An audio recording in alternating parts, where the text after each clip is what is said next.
there's fluctuations in your career based on just how healthy you are. I think that's pretty simple. And we've seen Tom look, mortal at times when he's been hit a lot and, not feeling great. At one point in his career, he had a calf tear and he was just playing through it.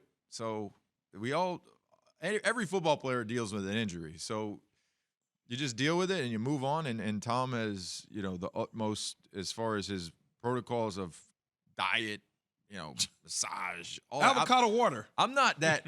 See, like for me, I wasn't just strict. No, don't do that. Do that. Like it was hard. Like after a game, I'd be like, man, I need a cocktail. Like I need a drink. Yeah. And it's but Tom does the avocado water. Then Tom will be drinking water. Tom will have a gallon of water with him. Yeah. And me, have a gallon of whatever you need, right? Yeah. I'll be on the plane on the ride back. Like, yes, take that. Yes, thank you. Feel great.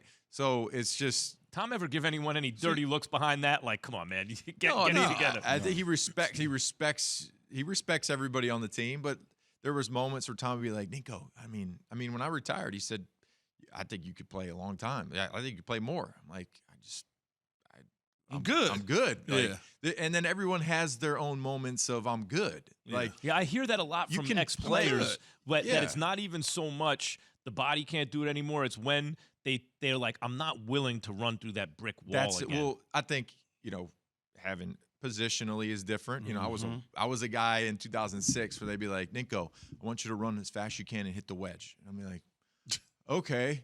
Before they changed the wedge. It was literally my rookie year, we played the Cowboys, and the Cowboys were known to have a 4-man wedge of 4 backup linemen locking arms, like arm to arm, and it was just a wall of people. And if your tackle went in, you go in the middle of so I would hit the middle of it, and then if the tackle went out to the 2, I would hit the outside of the wedge. So you run down full speed, the brick wall. Yeah, they just run full speed, and they'd be like, Ninko, don't break stride. I'm like, don't break stride. You don't want me to break stride. It was on a mission. Yes, it was a mission. I won't use the word, but it was a mission. Yeah. And I was the wedge. So buster. I was the wedge on kickoff, the buster, and then when I was on return, I was the wedge guy. Yeah. Easy for Tom Brady to say, Nick, here's what I would say about the whole Brady thing.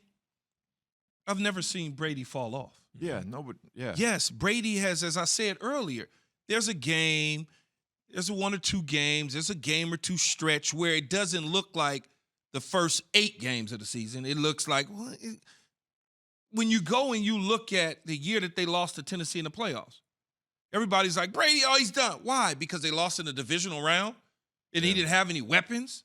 And then he comes back the next year and wins the damn Super Bowl because he has weapons. The velocity on the football is there. He's not hitting the deep ball anymore. He ain't got Randy Moss. So people, they naturally start saying things like he's going to fall off a cliff. Well, let me tell you what. Done. I said that before there was any evidence of it. People. I love that you weren't even looking at Max. Was that you that said that? Yeah, it was. Okay, sorry. I said the cliff before there was any evidence, only because in the history of football, no Hall of Fame quarterback past the age of 41 had ever been anything, right? Not past the age of 41. So I just did the math and said, okay, it's going to happen to Tom Brady. I will say this. I didn't see it happen until the season you're talking about. I thought I saw fall off, which obviously wasn't there based on what you just said. And it's because I did see velocity, but I thought I saw sometimes when an older guy, he muscles it. He can still get velocity, but now he's going to lose accuracy, right? And I thought I saw that, but clearly looking back, guys weren't where they're supposed to be. They just weren't where they were supposed to be. But Tom is built to be a longevity. Like he is built a certain way. Man, he's a big dude. He used to tell me, before practice, I would go out to practice early because I was a snapper. So I would go and warm up a little bit because you got to warm up and you got to snap a few balls because we'd have punt team first and I'd have to go out. You snapped too? I snapped, yeah. I didn't know that. Damn, Nico. Yeah. 2014, I played every snap of defense. I snapped every ball in Green Bay. Field goals and punts. PAT and punt? Yep. Brady's wondering, why does Nick want to retire? Snapper the week before got a concussion. And I was like, is this kid going to be ready? Like, come on. Please play. Oh. And then, the day of the game, Scotty O'Brien was like, hey, Ninko, you're going to have to snap for us today. I'm like, because that's the worst part is I got my gloves on. I got my pinkies. I tape my fingers because I dislocate my hand, this finger all the time.